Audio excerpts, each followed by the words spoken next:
처음 사랑이라는 제목으로 하나님 말씀 나누겠습니다. 오늘 본문은 요한이 7교회에 보내는 메시지 중에 첫 번째 메시지, 에베소 교회에 보내는 메시지입니다. 첫 번째 교회에 보내는 이 메시지가 오늘 우리에게 하나님께서 첫째 날에 주시는 말씀이 되기를 소원합니다. 그러면 질문 하나 할게요. 왜 에베소가 첫 번째일까요? 요한이 그냥 자기 생각나는 대로 적은 게 아닙니다. 이 교회 7개에는 순서의 의미가 있습니다. 그 의미에 대해서 7교회가 7시대를 나타낸다라는 해석이 있어요. 즉, PPT 하나 보여주시면요. 예수님이 승천하신 이후부터 종말까지의 시대를 7개로 나눈 다음에 각각의 교회가 그 시대를 상징한다는 거죠. 예를 들면 에베소 교회는 사도들이 활동하던 시대, 서머나 교회는 로마 제국이 박해였던 시대, 버가모 교회 시대는 로마 제국이 기독교를 공인한 시대, 뭐 이렇게 해가지고 종교개혁 시대, 선교 시대를 지나서 지금 이 시대는 라오디게아 교회라는 거예요. 라오디게아 내용을 보면, 교회를 향한 메시지 내용을 보면요, 한번 읽어볼까요? 3장 16절. 네가 이같이 미지근하여 뜨겁지도 아니하고 차지도 아니하리니 내 입에서 너를 토하여 버리리라. 오늘날 교회와 딱 맞아떨어지는 메시지죠. 다른 교회 메시지를 봐도 진짜 그 시대의 내용과 딱 맞아떨어져요. 그런데 여러분, 제가 성경에서 가장 경계하는 해석 방법이 뭐라고 그랬죠? 그럴싸함이라고 했죠.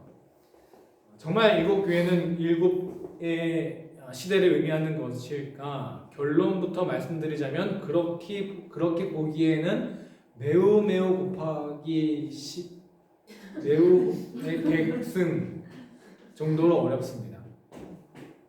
오늘날에 제가 이렇게 어렵다고 하는 거는 사실 틀렸으면 이렇게 말하고 싶은데, 워낙 한국교회에서 그런 가르침이 많아서 제가 이거 누구한테 설명했다가 그 사람이 상처받아가지고 막 울고 막 난리도 아니었어요.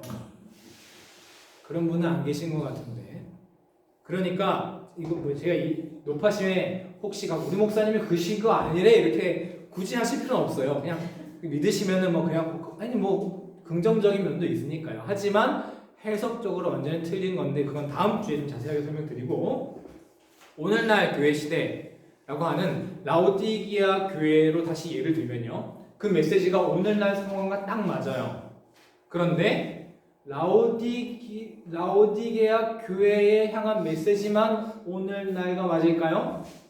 에베소 교회, 서머나 교회 다 우리 지금 상황과 맞아요. 다른 5, 6교회 주신 메시지가 모두 다 우리에게 필요하다는 거죠. 그러니 7교회가 7시대에 나타나는 것이 아니라 이 7교회는 그 당시 로마 박해 당시에 있었던 실제 교회를 그냥 문자적으로 의미하는 겁니다. 거기에 다른 의미가 있는 거 아닙니다. 그리고 요한이 그 7교회의 메시지를 각각 주었고, 그 각각 주신 메시지를 통해서 우리는 하나님께서 오늘 우리에게 들려주시는 말씀을 읽을 수 있다, 이렇게 보는 게 가장 정확한 해석입니다. 하지만 그렇다고 해서 이 7교회의 순서가 그냥 막 정해진 건 아니에요. 이 순서에는 어떤 비밀이 숨어 있을까요? 여기 지도를 한번 보시면요, 요한이 여기 반모섬에서 편지를 썼다고 했죠? 여기는 지도에 없는데 이 반모섬이 있습니다. 그리고 에베소는 당시 터키의 서쪽 지역을 의미하는 아시아 지역에서의 수도였습니다. 이 에베소가. 그리고 로마 전체로 봤을 때는 6번째로 큰 도시였습니다. 우리 독일로 따지면 어느 정도가 될까요? 함부르크 이런 정도 될까요? 꽤 큰 도시겠죠? 그리고 이 도시는 로마가 이 지역을 점령하기 위해서 그냥 아주 처음부터 계획을 한 아주 계획 도시입니다. 엄청 큰 로마 황제 신전이 3개나 여기 있고요. 저는 개인적으로 성지순례 간다고 하면 당연히 이스라엘, 시리아 이쪽이 떠오르지만, 거기는 사실 여러분 정말 그 당시에 있었던 유적은 거의 없다고 봐도 된다고 해요. 그렇게 들었습니다, 저도. 그런데 이 터키 서쪽 지역은요, 당시 초대교회의 그 당시 유물이 아직도 그대로 우리가 볼 수 있고 느낄 수 있다는 거예요. 그래서 사진 보여주시면요, 이런 거, 이게 에베소입니다. 그리고 이게 뭐 정확하게 모르겠지만 누가복음을 쓴 누가의 뭐 무덤이다 뭐 이런 설이 있고, 이런 초대교회에 있었던, 그러니까 이 요한계시록이 기록될 당시의 유적을 우리가 볼 수 있다는 거죠. 나중에 한번 가보시기 바랍니다. 그래서 지금 이거 넘겨주시면, 이게 지금 에베소 항공 사진을 제가 구글에서 나왔는데, 여기 보면 여러분 사도행전에 바울이 선교할 때 애먹은 그 아데미 여신 뭐 이런 얘기 나오잖아요. 그 아데미 여신상 여기가 있고요. 그리고 여기에 보면은 이제 막 바울이 막 설교했던 뭐 그런 광장이라고 추정되는 뭐 다 있습니다. 그러니 아무튼 뭐 에베소는 이 지역의 중심 중에 중심이었던 거예요. 그러니 우편 집중국, 우체국이, 중앙 우체국이 있다면 어디에 있겠습니까? 넘겨주시면 바로 이 에베소에 있겠죠. 여기 에베소입니다. 그러면 왜 이 순서가 정해졌을까? 이 루트가요, 당시 편지 전송 루트였습니다. 그러니까 편지가 무조건 이렇게만 전달될 수 있어요. 이렇게 전달은 안 되는 거예요. 사도행전에 보면 바울의 선교 루트도 살짝 이거랑 비슷합니다. 그러니까 당시 사람들은 이 루트로 다녔던 거예요. 뭐 이렇게 길도 있긴 한데 물자가 이런 순서로 움직였다는 거죠. 그러니 여기에는 뭐 숨은 비밀 이런 게 있는 게 아니라 요한이 편지가 최대한 효율적으로 전달되기 위해 신경 써서 편지를 썼다는 것입니다. 그러면 오늘 첫 번째 교회에 주신 에베소 말씀을 이제 한번 귀 기울여 보겠습니다. 7 교회에는 각각 칭찬을 많이 받았는지, 책망을 많이 받았는지에 대해서 이제 평가가 나뉘잖아요. 그래서 뭐 좋은 교회였는지, 조금 문제가 있는 교회였는지 하고 말이죠. 그래서 4대 교회, 라오디게아 교회는 책망만 들었기 때문에 문제가 많은 교회. 그리고 어느 교회가 제일 칭찬 많이 받은 교회로 유명하죠? 빌라델비아 교회는 책망은 하나도 없고 칭찬만 들은 교회, 우리가 좋은 교회다 이렇게 평가를 받습니다. 이런 평가가 뭐 절대적이진 않겠지만 에베소 교회는 상대적으로 굉장히 긍정적인 평가를 받은 교회입니다. 그리고 그 칭찬의 내용이 중요한데요. 그 칭찬의 내용을 보면 에베소 교회는 다른 교회들과는 달리 굉장히 튼튼하고 안정적인 교회였던 것 같아요. 다른 교회들이 책망을 들은 것들을 살펴보면요, 2장 15절은 버가모 교회가 받은 책망인데 읽어보겠습니다. 시작. 그리고 두아디라 교회는 이런 책망도 받았어요. 시작. 그러나 내가 책망하니 너라 자칭 선지자하는 여자 이세벨을 내가 용납하니 그가 내 종들을 거쳐되어 행하게 하고 자기의 종들을 먹게 하는도다. 무슨 공통점이 있죠? 교회 내부에 거짓 교사가 있는 거예요. 니골라당, 뭐 이세벨 이런 여자 뭐 이런. 근데 버가모나 두아디라 교회는 이런 걸 잘 처리를 못해서 그 안에서 이 거짓 교사들이 계속 활동을 하는 거예요. 그럼 어떻게 되겠습니까? 교회가 분열되고 문제가 생기고 무너지고 하겠죠. 하지만 에베소 교회는 특히 이런 부분, 교회를 안정적으로 유지시켜 나가는 부분에서 굉장히 탁월한 교회였던 것 같아요. 우리 오늘 본문 2절을 한번 보겠습니다. 2절 시작. 내가 내 행위와 수고와 내 인내를 알고 또 악한 자들을 용납하지 아니한 것과 자칭 사도라 하되 아닌 자들을 시험하여 그의 거짓된 것을 네가 드러낸 것과, 여기서 악한 자라는 것은 당시 이제 아테미 여신이라든지 그리고 이제 그리스 신들을 섬기는 사람들이 굉장히 문란했거든요. 그 사람들이 이제 문화랍시고 교회 안에 들고 그런 걸 갖고 와가지고 이제 문란함을 조장했던 사람들이 아니었을까 추정을 해볼 수 있고요. 또 자칭 사도라 하는 이 거짓 선지자들은 아마도 우리 바울 서신에도 자주 등장하는 그 유대 출신의 율법까지 믿어야 한다고 이제 현혹시켰던 사람들이 아닐까 이렇게 추정을 합니다. 공통적으로 거짓 교사들이 에베소 교회 안에도 있었다는 겁니다. 그런데 에베소 교회는 다른 교회와 달리 이 문제를 아주 확실하고 현명하게 잘 처리했다는 거죠. 그 문제를 확실히 밝히고 이들이 활동하지 못하게 막았다는 겁니다. 그래서 에베소 교회는 매우 튼튼하고 안정적인 교회였습니다. 단순히 튼튼하고 안정적일 뿐만 아니라 열심도 있었죠. 2절 앞부분 보면 어떻게 칭찬을 합니까? 내 행위와 수고와 인내를 알고 굉장히 열심히 믿음을 지켰어요. 그리고 3절 읽어볼까요? 시작. 또 내가 참고 내 이름을 위하여 견디고 게으르지 아니한 것을 아노라. 3절 나요? 다시 한번 읽어볼까요? 시작. 또 내가 참고 내 이름을 위하여 견디고 게으르지 아니한 것을 아노라. 단순한 교회 운영을 넘어서 열심과 열정을 가지고 하나님의 일을 했다는 거죠. 에베소 교회가 책망받는 것은 단 하나였습니다. 4절, 너무나 잘 아시는 구절이죠. 처음 사랑을 버렸다는 것인데, 이런 추상적인 얘기만 빼면 에베소 교회는 겉에서 보기에 완벽한 교회였어요. 열심도 있고요, 안정적이고요, 다른 교회의 모범이 됐을 것입니다. 교회 안팎의 문제를 잘 처리해서 튼튼하게 운영이 잘 됐고요. 하지만 처음 사랑을 버렸는데 문제가 없다는 것이 오히려 더 큰 문제입니다. 왜냐? 처음 사랑이 없어도 교회가 잘 운영되는 데는 아무 문제가 없다는 의미이기 때문입니다. 말이 꼬였는데, 처음 사랑이 없어도 교회가 아무런 문제 없는 것처럼 잘 성장해 갈 수 있다는 것입니다. 이건 뭐냐면, 개인으로 치면 우리에게 처음 그 하나님의 그 열정이 다 사라져도, 하나님을 향한 처음 사랑이 없어도 충분히 다른 사람들에게 존경받는 기독교인이 될 수 있다는 것입니다. 문제가 없다는 것이 어쩌면 에베소 교회의 가장 큰 문제가 아니었을까 싶어요.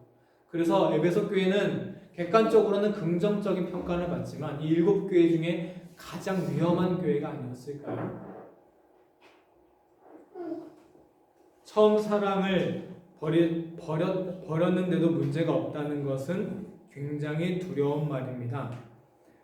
우리 교회는 작고 또 저도 많이 부족하지만 그 어떤 교회보다 뒤지지 않는다고 자랑할 수 있는 점이 하나 있습니다. 그것은 바로 넘겨주시면 예배를 사모하는 마음입니다. 예배를 사모하는 마음 하나만큼은 제가 그동안 만나온 어떤 교회보다 우리 교회가 가장 훌륭하다고 제가 자부를 합니다. 우리 교회는 어떤 한 선교사의 열정으로 세워진 교회가 아니잖아요. 우리 교회는 어떤 교단의 후원으로 세워진 교회가 아니잖아요. 우리 교회는 어떻게 세워진 교회입니까? 한 사람 한 사람의 예배를 향한 사모함이 모여 이렇게 어쩌다 보니까 세워진 교회 아니겠습니까? 하나님을 사랑하는 사람들이 고향이 아닌 새로운 삶의 터전에서 하루하루 삶이 급한데도 불구하고 그것보다 먼저 하나님의 말씀을 사모했습니다. 나 스스로를 높여야 살아남을 수 있는 타지에서도 하나님을 높여드리기를 원했습니다. 그 간절한 마음들이 모여서 스스로 세워진 교회가 바로 막데부르크 교회입니다. 단순히 시작뿐만이 아닙니다. 우리 교회는 사실 다른 걸로 유지되는 교회가 아니잖아요. 우리 교회 유지하는 다른 힘이 아무것도 없어요. 딱 하나밖에 없어요. 뭐요? 여러분 한 사람 한 사람이 예배 드리고 싶다 이 마음 하나 때문에 매주 교회가 있는 거지. 그거 없으면은 흔적도 없이 사라지는 겁니다.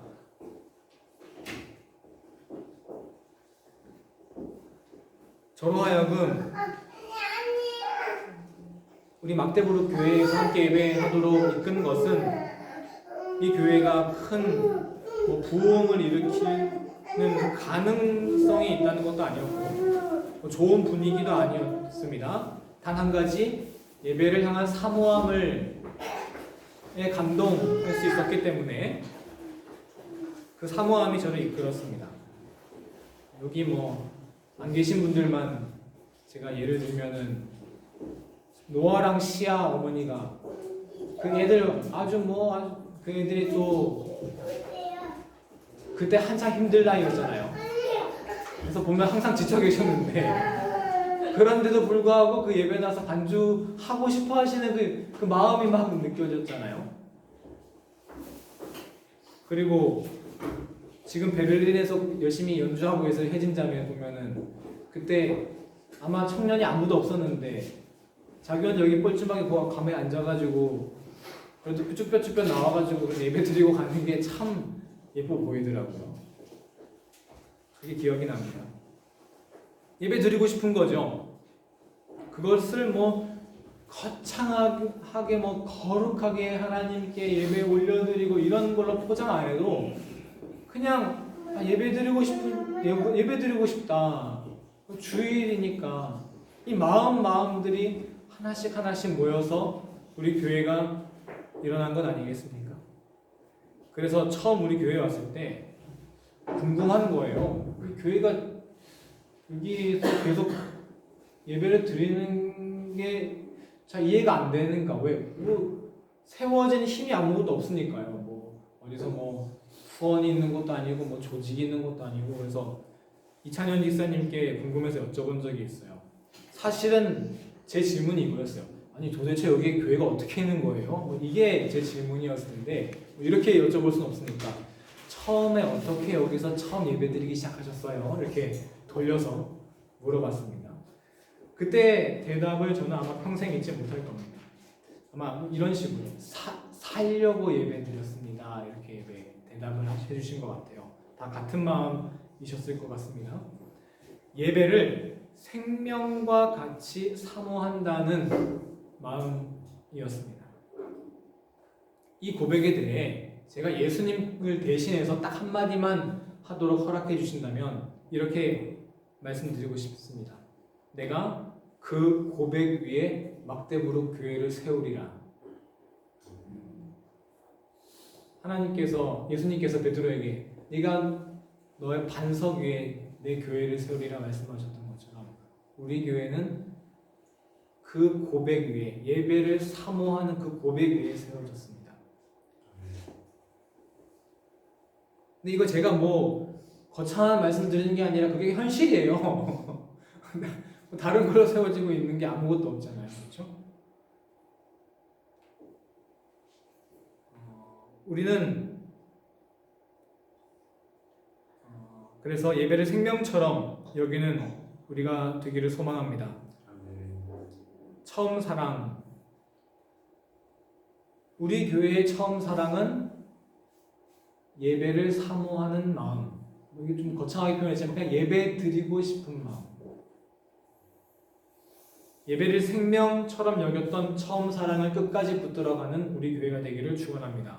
왜냐면 우리 교회가 갑자기 기적 같은 일이 벌어져가지고 갑자기 100명, 200명, 300명 교회가 된다 하더라도 그거 이르면은 말짱꽝이라는 거죠.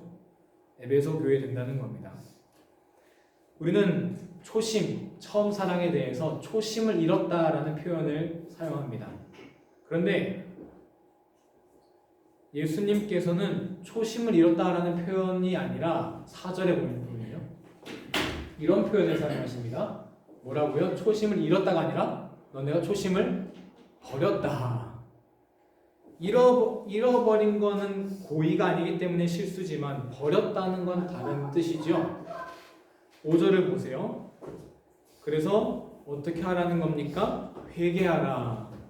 처음 사랑을 잃어버린 것. 지금 내게 처음 사랑이 없는 건 그냥 어쩌다 그냥 시간 지나니까 실수로 아니 시간 지나니까 자연스러운 게 아니라 우리가 직접 버린 죄라는 겁니다.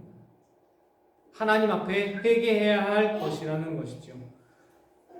5절을 다시 한번 읽어볼까요? 시작. 우리 죄송하지만 여기부터 읽어볼까요? 회개하지 아니하면 시작.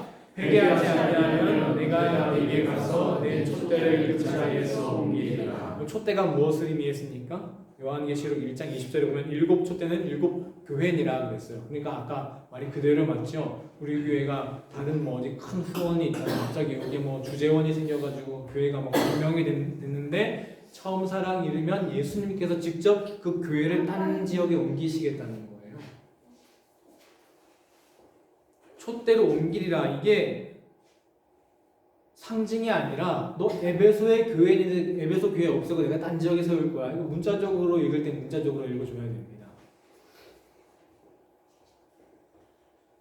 우리 교회를 존재하게 하는 것은 하느님 알아서도 아니고 무슨 선교사가 있어서도 아니고 예배를 사모하는 마음이 있기 때문입니다. 그리고 예수님께서는 에베소 교회에게 너희가 버린 처음 사랑을 찾으라 라고 말씀을 하십니다. 5절 우리 처음부터 한번 읽어볼까요? 시작. 그러므로 떨어졌는지를 생각하고 여기까지만. 이게 떨어졌는지를 생각하라. 이 떨어졌다는 표현이 문맥상 맞지가 않아요. 왜냐? 4절에 아까 예수님이 우리 보고 뭐라 했어요? 너네가 처음 사랑을 버렸다 했어요. 그러면 너네가 어디서 버렸는지 생각하고, 떨어졌는 건 이게 뭔가 그냥 내가 버린 게 아니라 자연스럽게 떨어진 느낌이잖아요. 그러면 앞에를 그냥 너네가 처음 사랑을 떨어뜨렸다 이렇게 하면 이게 맞는데 안 맞아요.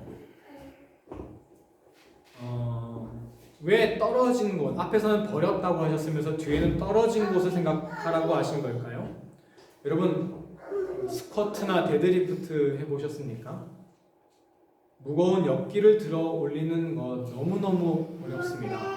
하지만 떨어지는 건요 순식간이거든요.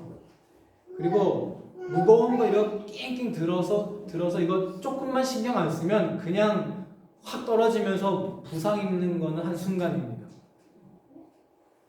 처음 사랑은 우리가 아주 굳은 의지를 갖고 꼭 붙들고 있어야 하는 거예요. 그냥 가만히 있는다고 그냥 있는 게 아니라는 거예요. 처음 사랑은 내가 그냥 받았다 해서 그냥 가만히 있다고 해서 그냥 그게 계속 유지되는 게 아니라 꼭 붙들고 있어야 된다는 거예요. 아니면 그냥 순식간에 떨어져 버리니까. 한 번 떨어진 것을 다시 들어올리기란 정말 어려운 것이겠죠. 그럼 이 처음 사랑이라는 것이 구체적으로 무엇을 의미한다고 할 수 있을까요? 구약 성경에서 예수님께서 직접 이 처음 사랑에 대해서 언급하신 부분이 있는데 예레미야 2장 2절입니다. 예레미야 2장 2절 함께 읽어볼까요? 시작. 가서 예루살렘의 귀에 외치시니라. 여호와께서 이와 같이 말씀하시기를 내가 너를 위하여 내 청년 때의 인애와 내 신혼 때의 사랑을 기억하노니 꽃이 뿌리지 못하는 땅 그 광야에서 나를 따랐음이니라. 예수님이 처음 사랑을 얼마나 좋아하시는지 청년 때의 인애, 그 풋풋한 사랑, 신혼 때의 그 달콤함 이런 거 기억하고 계시는 거예요. 그런데 그 예수님이 하나님께서 기억하시는 그 이스라엘과 처음 사랑이 언제 얘기입니까? 지금 이 말씀을 하시는 게 언제예요? 예레미야 선지자 때니까 BC 600년, 그러니까 유다, 이미 북이스라엘은 이미 멸망했고 유다가 멸망하기 직전입니다. 넘겨주시면 이게 이스라엘 역사라면 이집트 탈출을 보수적으로는 BC 1600년에서 진보적으로는 1200년까지 이렇게 아주 뭐 길게 이렇게 봅니다. 한 400년의 차이가 있는데 우리가 뭐 길게 봐도 1600년이라고 본다고 치면은 지금 예레미야 선지자 요즘에 있는 거예요. 그러니까 지금 하나님께서 지금 언제적 얘기를 하시는 거예요? 지금 이때적 얘기를 하시는 거예요. 길게 보면 1000년 전 얘기를 하고 계시는 거라는 거죠. 아니 이스라엘이 지금 다 멸망한 이 시점에 이스라엘이 아직 이스라엘 땅에 도착하기도 전 얘기를 하고 계시는 거예요. 얼마나 그때가 좋으셨으면. 이 당시 이스라엘 MZ세대들이 있었다면 이렇게 말하지 않았을까요? 하나님 또 꼰대세요? 언제적 얘기를 지금 1000년 전 얘기를 하고 계세요. 그런데요, 하나님은 꼰대가 돼도 좋으셨나봐요. 왜? 이때 그 40년이 너무 좋으셨나봐요. 아니, 하나님이 여러분, 어마어마한 우주의 그 시간을 다스리시는 분인데 이 40년 그 고작 그 시간이 좋으셔가지고 1000년이 지났는데 그 얘기를 또 하고 계세요. 얼마나 좋으셨으면. 뭐라고 표현하셨다고요? 다시 예레미야 2장 2절. 청년 때의 인애와 내 신혼 때의 사랑을 내가 기억하노니. 처음 사랑을 내가 기억한다.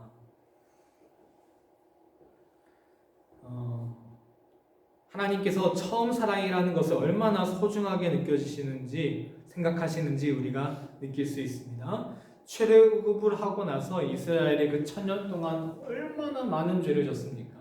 우상 숭배하고요, 계속 말 안 듣고요, 불평하고요. 그럼에도 불구하고 하나님이 이스라엘을 떠나보내지 못했던 이유는 바로 이 처음 사랑에 대한 기억 때문 아닐까요? 그거 하나 잡고 말이죠. 그러면 이스라엘이 이때 그 40년 광야 생활 객관적으로 봤을 때 정말 하나님을 예쁘게 사랑했습니까? 또 그건 또 아니에요. 이스라엘이 광야에서 완벽하게 하나님 사랑합니다, 하나님 감사합니다, 뭐 이렇게 경배드린 거 아니잖아요. 어떻게 살았습니까? 불평 엄청 많이 했다는 거 우리가 알고 있잖아요. 이집트 병사 따라온다고 난리쳐, 목마르다고 불평해, 고기 먹고 싶다고 불평해, 진짜 아주 한대 쥐어박고 싶을 정도로 계속 불평 하잖아요. 출애굽 시대 그 광야 시대를 보면 말이죠. 그런데 하나님은 이미 그 불평들 싹 잊으셨나 봐요. 반대로 기억하고 계세요. 아, 그때 참 좋았는데. 하나님은 그때 이스라엘이 당신을 정말 청년의 풋풋한 사랑으로 사랑하셨다고 생각하세요. 하나님은 이스라엘이 그 40년 동안 정말 신혼의 달콤한 사랑처럼 당신을 사랑해 주셨다고 느끼고 계세요. 하나님은. 왜 그러셨을까요? 하나님 보시기에 광야는 사람 살 곳이 못 돼요. 그래서 이스라엘 사람들이 불만이 막 터져 나왔죠. 그런데 이스라엘이 하나님 보기에 참 귀여웠던 거는 이렇게 막 불평하다가도 하나님이 불기둥 조금만 옮기면 그걸 또 곧잘 쫄쫄쫄 따라와요. 그리고 하나님이 이제 구름기둥을 쓱 드시면 또 불평 막 해요. 아, 여기 조금만 더 있지, 여기 괜찮은데, 여기 시원하고 좋은데 말이야 하면서도 또 짐은 또 바리바리 쌉니다. 또 그래서 하나님이 그 구름기둥 조금 움직이시면 또 쫄쫄쫄 따라와요. 그리고 그 기름기둥 또 안 치면 또 불평해. 아유, 여기 좀만 더 가면 저기 또 좋은 지역인데 하면서도 또 짐 다 풀고 성막도 다 쌓아요. 하나님 보시기에는 불평을 하면서도 쫄쫄쫄쫄 자기 하자는 대로 따라오는 그 모습이 너무너무 예뻐 보이셨나 봐요. 그게 거기에서 너무너무 사랑을 많이 느끼셨나 봐요. 그래서 불평은 하지만 당신이 하자는 대로 쫄쫄쫄 따라오던 이스라엘의 모습을 처음 사랑이라고 부르셨어요. 그래서 예수님, 하나님 뭐라고 하셨습니까? 그 광야에서 2장 2절 그 광야에서 나를 따랐습니다.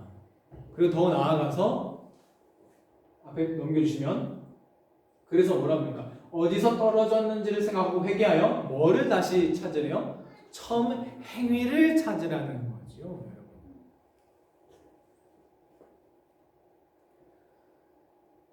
마음에서 저절로 막 솟구쳐 나온 감정이나 열정이 계속 유지되기란 쉽지 않죠. 또 그게 계속 유지되면은 그건 금방 지치기 마련이잖아요. 하지만 내가 예배를 사모해서 했던 그 처음 행동, 내가 예수님이 너무너무 좋아서 예배 시간에 기도하며 하나님과 약속했던 그 약속의 내용들, 그 약속의 행동들, 그 행동들 버리면 안 됩니다. 그 행동 버리면 다시 들어올리기 너무 어렵습니다. 한 번 안 하면 다시 하기가 너무 어렵습니다. 그래가지고 예배 다니는 게 당연했는데 이제 코로나 때문에 2주 못 나왔잖아요. 그 다음 주 교회 가는 게 뭐 그게 대단한 일 하는 것 같이 힘들더라고요. 다시 에베소 교회에 주신 메시지로 한번 돌아가 보겠습니다. 처음 사랑이 없어도 아무런 문제 없이 교회가 잘 운영되었다는 것이 에베소 교회의 비극이었습니다. 그런 교회에서는 언제나 옛날엔 그랬지, 우리 교회 옛날엔 그랬잖아, 우리 분위기 좋았잖아, 기도 열심히 했잖아, 과거 이야기만 합니다. 예레미야 선지자를 통해서도 들려오는 하나님의 말씀이 비극인 게 하나님 말씀이 다 과거 얘기만 하시는 거예요. 우리 옛날에 좋았잖아, 과거에 광야 40년 그때 좋았잖아. 그게 아니라 우리는 자꾸 지금 현재에 대한 이야기를 하는 교회가 되어야 합니다. 하나님께서 우리를 향해 과거가 아니라 너 이런 모습 별로 안 좋았는데 지금은 이런 모습 너무 좋다. 너 처음부터 지금까지 변함없이 아주 잔잔하게 나를 그렇게 따라오는 그 모습 너무 좋다.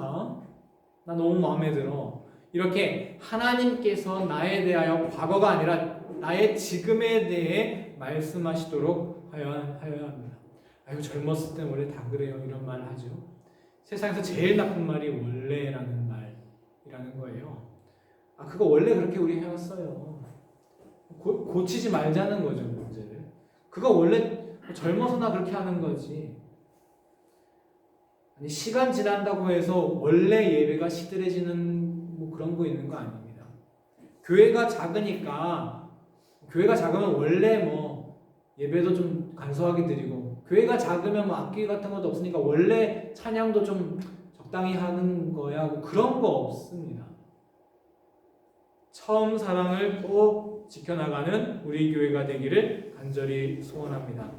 꼭 떨어진 것이 있다면 처음 사랑을 통해서 나왔던 그 처음 행위 중에 혹 지금 떨어진 것이 있다면 회개하고 그 행위를 다시 찾는 우리 교회가 되기를 예수님의 이름으로 간절히 축원합니다. 기도하겠습니다. 사랑의 하나님,